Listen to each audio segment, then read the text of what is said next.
Tabir gelap di balik bocornya rekaman CCTV rumah Inara Rusli perlahan mulai tersingkap. Meskipun inisial A, sang mantan sopir, telah menyandang status tersangka, namun drama hukum ini ternyata jauh lebih besar dari yang kita bayangkan.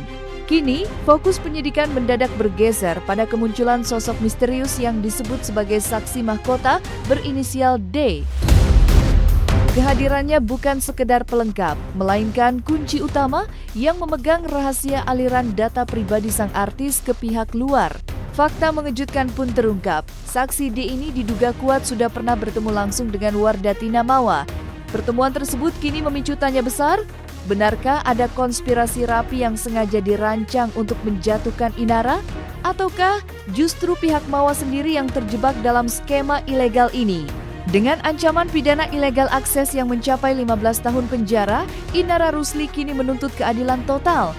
Ia tak lagi mengincar pion, melainkan dalang intelektual di balik layar. Inilah 5 babak baru kasus Inara Rusli.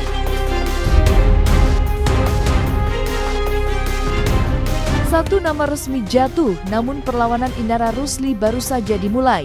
Penetapan inisial A, sang mantan sopir pribadi sebagai tersangka dalam kasus dugaan ilegal akses, ternyata belum membuat sang artis merasa lega.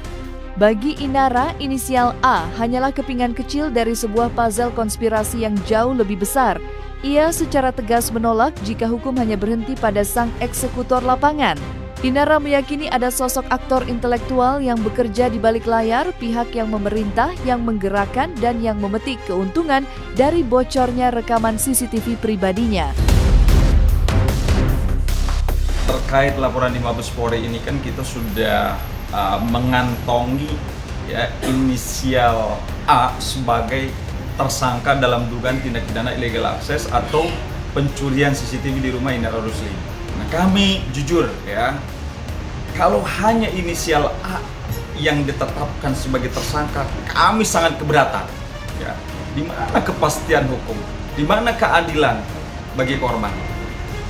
Sehingga kami menyiapkan surat ke Mabes Polri ya, untuk meminta kepada Mabes Polri dibuka seluas-luasnya, jangan sampai ada yang ditutupin. Ya, kita tunggu aja, karena memang sampai detik ini memang pihak penyidik sudah mengantongi, tapi kan kita nggak tahu ini siapa saja. Ya, kalau memang keterlibatan seseorang dalam melakukan suatu tindak pidana tentunya harus dikaitkan, tidak boleh lepas dari pengaitnya, karena nanti jadi hal yang rancu kan gitu kan.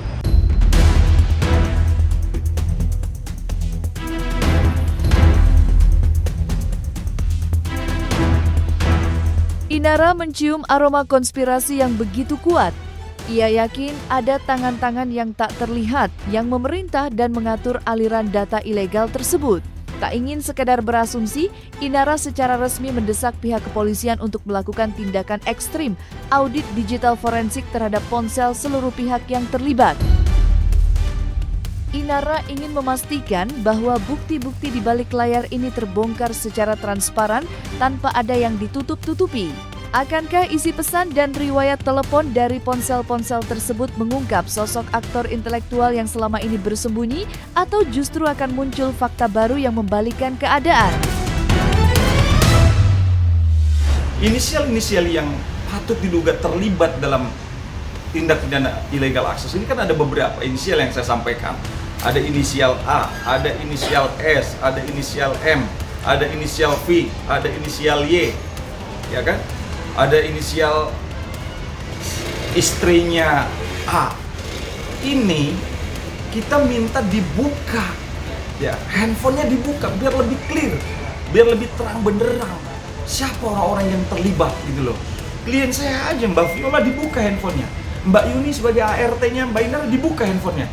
Kenapa inisial V nggak dibuka? Kita minta handphone inisial V dibuka supaya persoalan ini terang benderang. Jangan hanya orang yang mendapatkan perintah aja yang ditetapkan sebagai tersangka, tetapi pelaku, aktor intelektual yang memberikan perintah segera ditangkap inisial V itu. Maka dalam waktu dekat ini kita sudah menyampaikan, kita sudah berkali-kali mengingatkan kepada Barreskrim, tolong diperiksa handphonenya inisial V supaya ketahuan semua. Kalau bisa memang pihak Barreskrim juga membuka semua handphonenya kalau menurut saya. Tapi kan kita mohon nih kemarin, ada yang terkait. Saya pun tidak tahu siapa aja yang diambil handphonenya untuk dilakukan penyidikan, ya. Jadi kalau itu dibuka, saya rasa terang benderang. Saya rasa lebih gampang dalam proses penanganan perkaranya ini. Sebenarnya ada motifnya nggak, terus bagaimana tindak pidananya, seperti apa. Nah, apakah ini bekerja sendirian, kan gitu.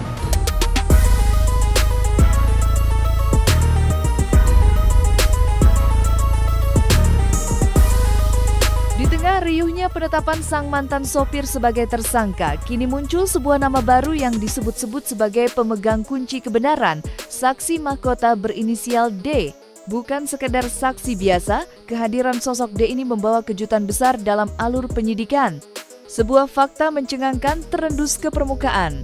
Saksi mahkota ini diduga kuat pernah melakukan pertemuan langsung dengan Wardatina Mawa sebelum kasus rekaman CCTV ini meledak ke publik. Inara Rusli melalui kuasa hukumnya kini menaruh harapan besar pada pemeriksaan saksi kunci ini untuk membongkar tuntas mata rantai distribusi data ilegal tersebut.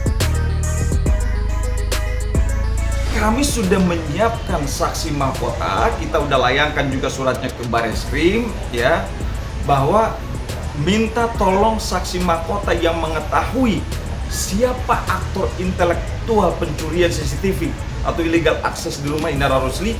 Kita sudah mengantongi siapa pelakunya, dan kita segera secepat mungkin minta Barreskrim untuk periksa saksi mahkota yang berinisial D.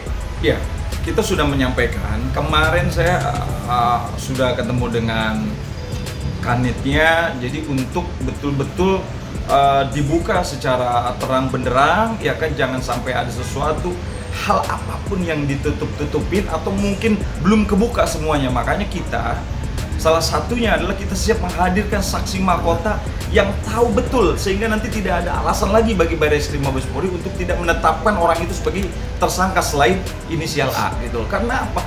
Jelas ini dia yang memerintahkan, gitu loh. Saksi mahkota ini sudah ketemu dengan inisial M, dan inisial M menyampaikan semua siapa yang memerintahkan pengambilan CCTV secara melawan hukum.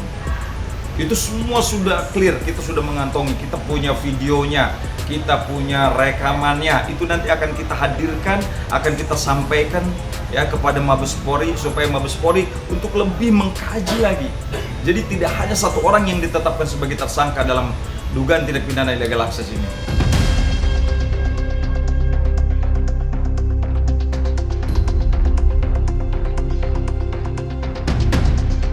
Pihak Inara secara mengejutkan menilai bahwa inisial M atau Wardatina Mawa diduga juga merupakan korban dalam skema ilegal ini. Namun jangan salah sangka, status korban ini justru menjadi sinyal bahaya bagi pihak Mawa sendiri. Mengapa demikian? Kuasa hukum Inara melihat adanya kemungkinan bahwa Mawa telah disodori informasi atau bukti rekaman CCTV yang cara perolehannya melanggar hukum berat. Jika terbukti bahwa data tersebut didapat melalui akses ilegal, maka senjata yang selama ini digunakan Mawa di Polda Metro Jaya terancam menjadi bumerang yang mematikan. Bukti-bukti tersebut diprediksi akan cacat hukum, tidak sah di mata pengadilan, dan justru bisa menyeret siapapun yang menggunakannya ke dalam jeruji besi. Benarkah Mawa hanya korban dari informasi sesat, ataukah ini bagian dari skenario yang lebih gelap?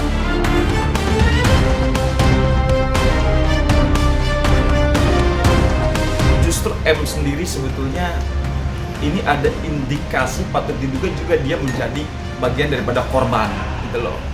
Karena korban keserakahan yang nanti kita lagi kupas, yang lagi kita bedah aktor intelektualnya, itu juga bagian daripada korban, gitu loh. Jadi masuk dalam perangkapnya pelaku, gitu loh. Jadi makanya kita minta dibuka handphone semua yang patut diduga terlibat dalam tindak pidana illegal access ini. Jadi jangan tebang pilih, gitu loh, ya kan? Jangan mentang-mentang inisial tertentu dia punya backing sehingga dia tidak disentuh dan handphonenya tidak diperiksa. ya nggak bakalan kebuka. Padahal kita jelas dalam asas hukum, ya kan? Dalam asas hukum pidana itu kan jelas. Bukti itu harus lebih terang daripada cahaya. In criminalibus probatiae beden esse luce clarius. Sekarang bagaimana mau lebih terang daripada cahaya?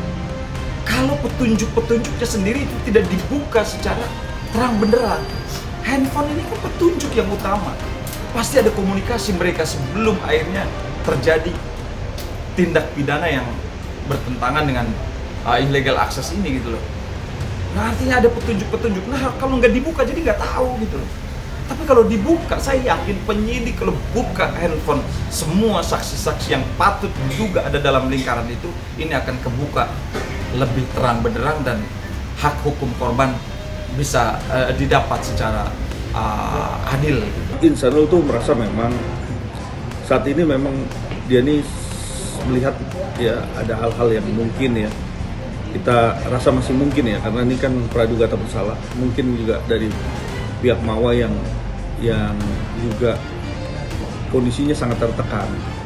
Nah informasinya seperti itu, dia sangat tertekan dan dia mau juga ibarat kata Insanul ini dalam hal ini bukan mau ribut dengan Mawa, nggak ada, karena memang Mawa juga sebagai korban kalau di informasinya dari Insanul seperti itu ya. Mawa ini adalah korban.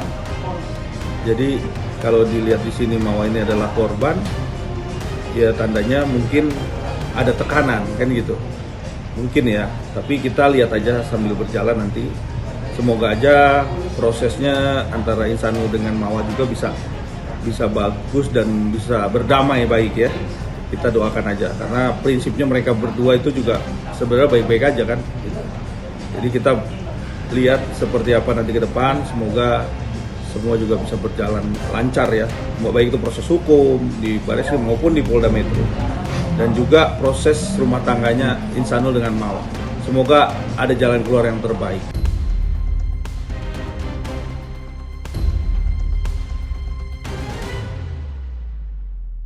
Bukan sekedar denda atau hukuman ringan, para pelaku di balik bocornya rekaman CCTV pribadi rumah Inara kini tengah berdiri di bawah bayang-bayang hukuman yang mengerikan.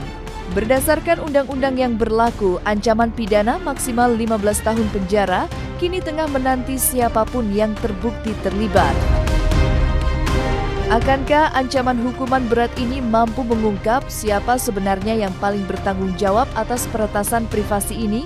Ataukah masih ada pihak yang merasa kebal hukum di tengah ancaman belasan tahun penjara yang sudah di depan mata?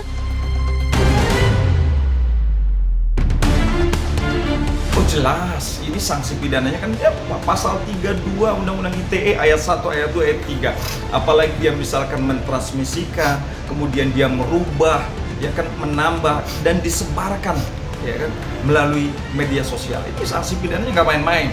Ini dari 8 tahun bisa sampai juga 15 tahun. Jadi ini nggak main-main loh dugaan tindak pidana illegal access ini. Karena apa? Ini sangat jelas merugikan klien kita, yaitu Mbak Inara Rusdi. Pasti kita pengen kan ekspresinya. Mengedepankan estetika dok disampaikan. Jelas tadi mendengarkan.